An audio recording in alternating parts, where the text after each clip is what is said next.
കടയിൽ നിന്ന് കിട്ടുന്ന പോലെയുള്ള വെട്ട് കേക്ക് നമുക്ക് ഈസി ആയിട്ട് വീട്ടിൽ ചെയ്തെടുക്കാം. ആദ്യം തന്നെ മിക്സിയുടെ ജാറിലേക്ക് 1 കപ്പ് പഞ്ചസാര 4-5 ഏലക്കായിട്ട് ഒന്ന് പൊടിച്ചെടുക്കുക. അതിലേക്ക് നമുക്ക് 2 കോഴിമുട്ട ചേർത്ത് ഒന്നുകൂടി ഒന്ന് അടിച്ചെടുത്ത് മാറ്റി വയ്ക്കാം.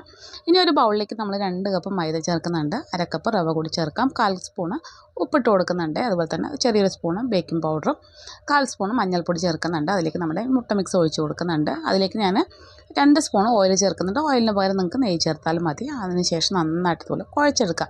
എന്നിട്ട് നമുക്ക് ഒരു 1/2 മണിക്കൂർ റെസ്റ്റ് ആയിട്ട് മാറ്റി വയ്ക്കാം. നമ്മുടെ മാവ് ഞാൻ 2 ഭാഗമാക്കി എടുത്തിട്ടുണ്ട്. അതിന് നീളത്തിൽ ഇതുപോലെ ഒന്ന് പരത്തിയെടുത്തതിന് ശേഷം കട്ട് ചെയ്തെടുക്കുകയാണ്. അപ്പോൾ ഞാൻ ഈ ഒരു രീതിയിലാണ് ചെയ്തെടുക്കുന്നത്. നിങ്ങൾക്ക് ഇഷ്ടമുള്ള ഷേപ്പിൽ നിങ്ങൾക്ക് കട്ട് ചെയ്തെടുക്കാവുന്നതാണ്. ഞാൻ ഇതുപോലെ ക്രോസ് ചെയ്തിട്ടാണ് കേട്ടോ ഒന്ന് കത്തി കൊണ്ട് വരച്ച് കൊടുക്കുന്നുണ്ട്. അതുപോലെ തന്നെ ഞാൻ വേറൊരു ഡിസൈനും കൂടി ചെയ്തിട്ടുണ്ട് കേട്ടോ. എന്നിട്ട് നമുക്ക് ലോ ഫ്ലെയിമിൽ വെച്ചിട്ട് വേണം ഇത് ചെയ്തെടുക്കാനായിട്ട്. കാരണം പുറമേ പെട്ടെന്ന് വെന്ത് കിട്ടും, അകം നന്നായിട്ട് വേവില്ല കേട്ടോ. അതുകൊണ്ടാണ്. അപ്പോൾ നമ്മുടെ വെട്ടുകേക്കെല്ലാം നമ്മളിത് അതുപോലെ റെഡിയാക്കി എടുത്തിട്ടുണ്ട്. നല്ല അടിപൊളിയാണ്. ട്രൈ ചെയ്ത് നോക്കിയിട്ട് ഫീഡ്ബാക്ക് അറിയിക്കണേ.